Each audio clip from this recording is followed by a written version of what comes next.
น้ำเสเนาะไล่ไปสอดน้ำเสกองเลย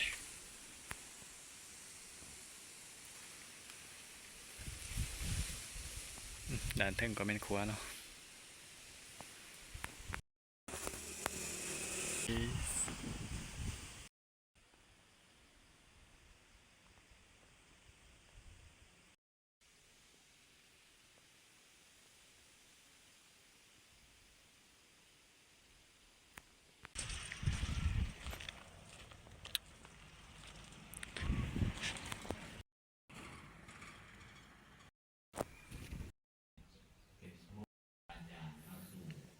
อันนี้ก็จะเป็น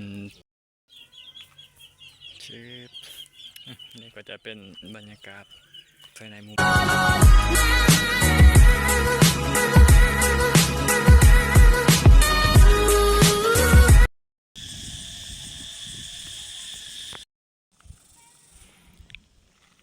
สบายดีพี่น้องปองไปไปทุกคนเนาะเหมือนเขากาพาพี่น้องมาอยู่บ้านนางยองเนาะนี่ก็เป็นบรรยากาศระหว่างทางเนาะที่เราได้เดินทางผ่านมาทางนี้เนาะอันนี้ก็จะเป็นครัวไม้เพื่อนเนาะ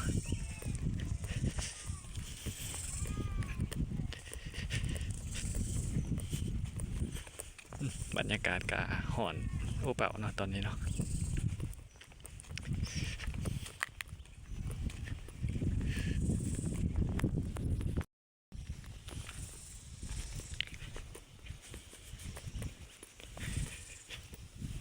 ข้างหน้าก็จะเป็นครัวเก่าเนาะซึ่งในเมื่อก่อนก็จะเป็นครัวเล็กเนาะ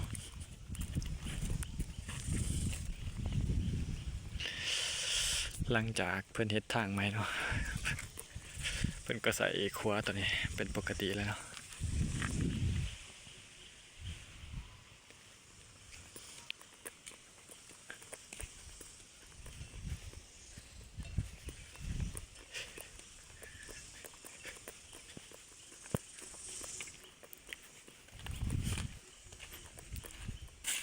มีเหือเนาะทางลุมกัน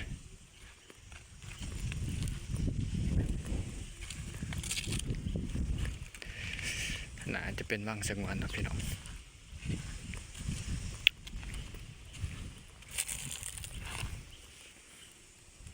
สำหรับพวกนี้ก็จะไล่สู่แม่น้ำเซกองเนาะ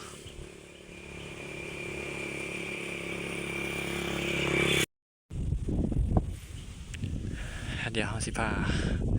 พี่น้องเบิ่งบรรยากาศด้านลุ่มเนาะ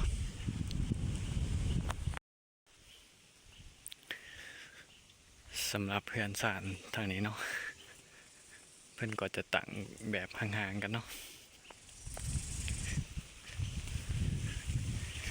ใหญ่กันเลยเนาะ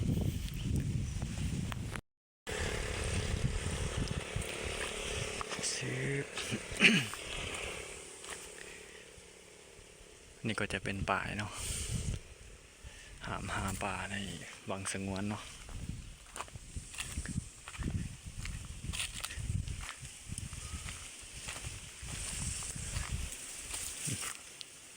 ขอบเขตป่าอาหักปากเนาะห้วยเกาะบ้านนางยอง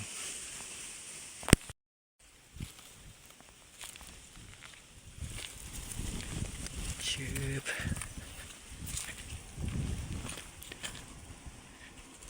นี่ก็จะเป็นทางลงไปห้วยเนาะ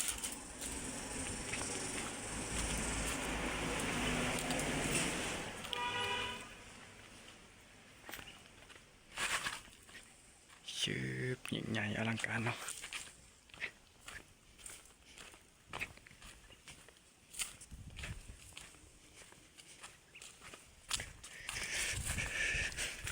พาพี่น้องไปเบิ่งวังสงวนเนาะ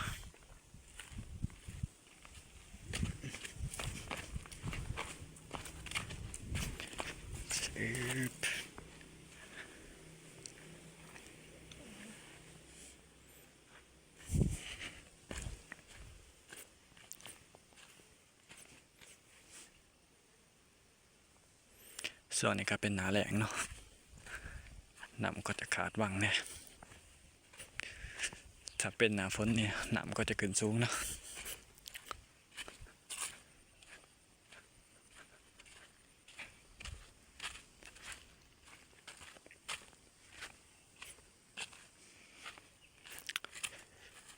ซื้อธรรมศาสตร์งามนะพี่น้องเนาะ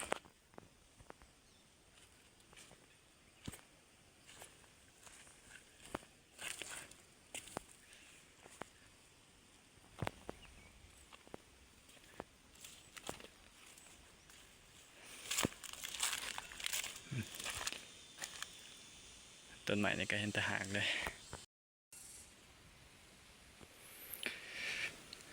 นี่ก็จะเป็นบรรยากาศด่านลุ่มเนาะบรรยากาศภายในห้วยน้ำใสขนาดพี่น้องเอ้ย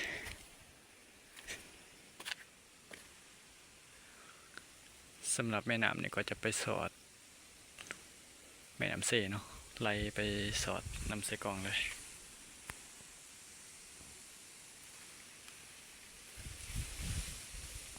ด่านเทิงก็เป็นครัวเนาะ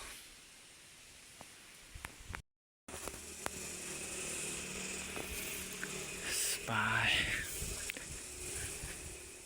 พาพี่น้องยางเลาะหวยเนาะ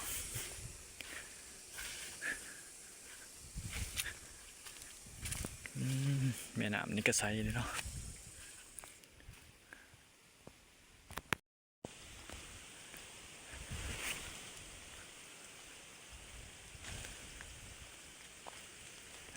บรรยากาศเนาะเย็นสบายซื้ออันนี้ก็จะเป็นเรือพี่น้องเพื่อนเนาะ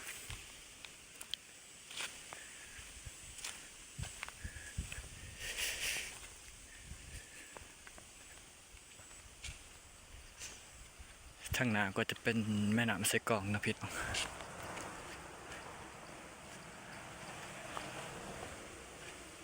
แม่น้ำห้วยนี่ก็จะไหลจากหยอดเนาะ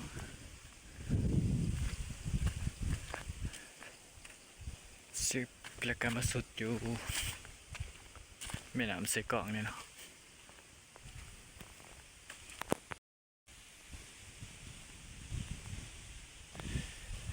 ซึบลงมาฮอดห้วยแล้วก็เย็นสบายเนาะ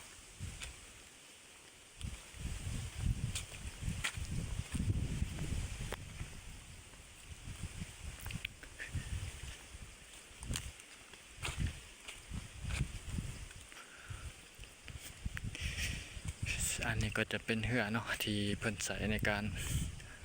สัญจรเนาะบอกว่าจะเป็นการขามไปฝั่งนั้นเนาะแต่ก็หาอยู่หากินเนาะ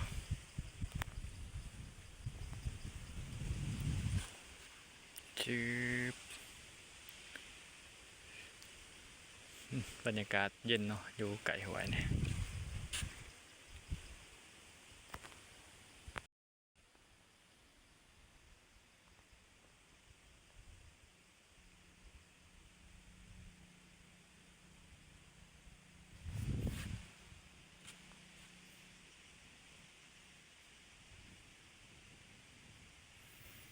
สดชื่นนะพี่น้องมาอยู่ไก่หวยเนาะลมพัดมาใส่ตลอดเลย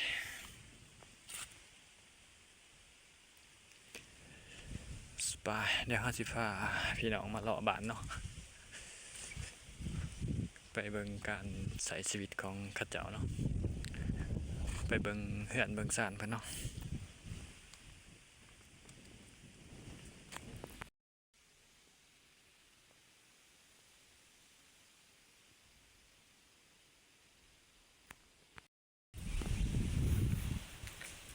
ชื่อ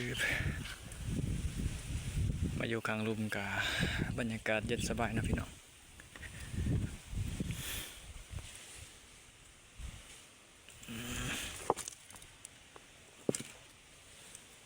น่าจะเป็น หินแตกเนาะ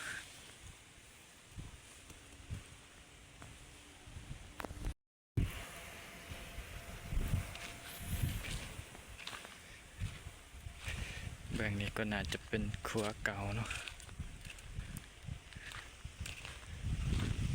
ไป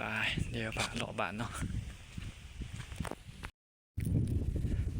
เมื่อก่อนเนาะนี่ก็จะเป็นทางเก่าเนาะและก็ครัวเก่าเนาะซึ่งในเมื่อก่อนในการสัญจรเนาะก็จะยุ่งยากลำบากเนาะเพราะว่าบ่มีทางยางเนาะแต่ว่าเดี๋ยวนี้เพิ่นก็พัฒนาหลายเติบแล้วเนาะบ้านเพิ่นก็มีทางยางแล้วเนาะทางหน้าเราก็จะเป็นเส้นทางใหม่เนาะ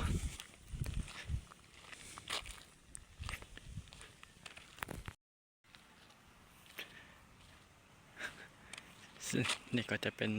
บรรยากาศภายในหมู่บ้านเนาะบรรยากาศเงียบๆเนาะพี่น้อง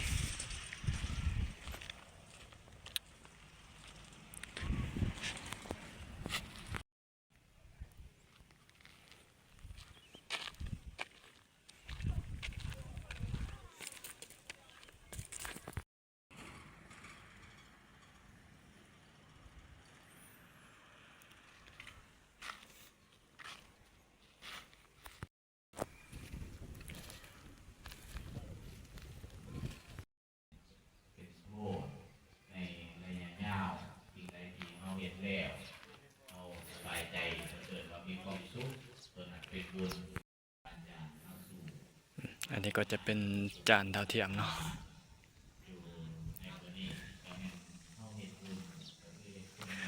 ไปเดี๋ยวพาเลาะเบิ่ง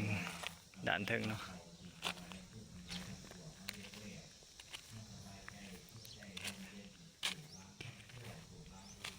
บรรยากาศภายในหมู่บ้านก็จะเงียบๆเลยเนาะ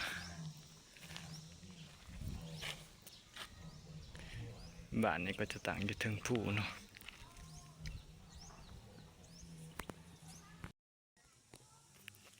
ยังบ่ฮอด50บ่นี่40ปลายหลังคาเฮือนมา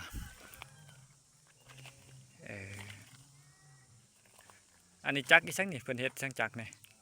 จักนี่โอ้ฮงซีบ่นี่ฮงซีหน่อยบ่แต่ก่อนนี่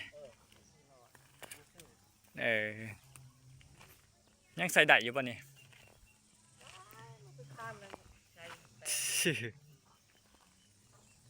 ฮงซีหน่อย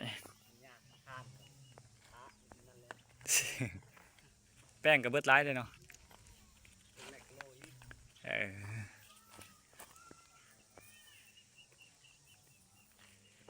ซื้อ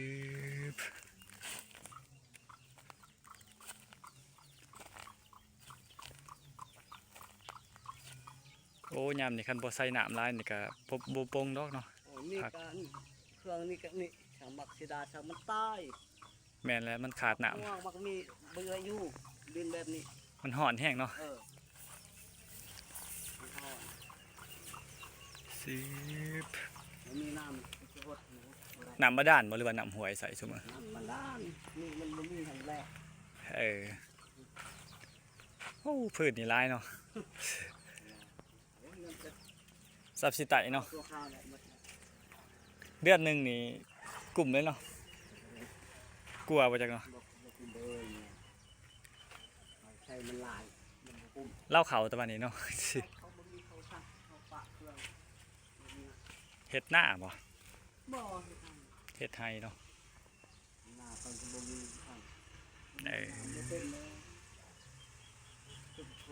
เขางามอยู่บ่เฮ็ดไทยนี่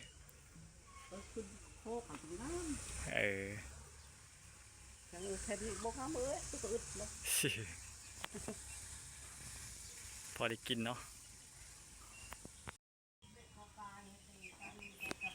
นี่กับครอบครัวต่างบ่เนี่ยคนเดียวแม่คนเดียวบ่มันไปอยู่กับตลาดมันอยู่คนเดียวคนเดียวเพื่อนติดกันอะไรเนาะอันนี้เพื่อนมันเพิ่นอันนี้อันนี้เพื่อนครัวจะเฮ็ดใหม่ติเนาะ นี่ก็เป็นเฮือนจ้ะเนาะ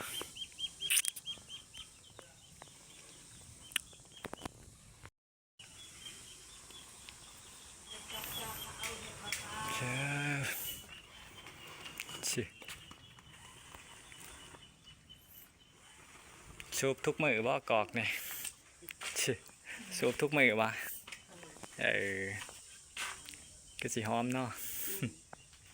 เฮ้ยผู้บ่าวหน่อย หอม ชืบนี่ก็จะเป็นบรรยากาศภายในหมู่บ้านเพื่อนเนาะ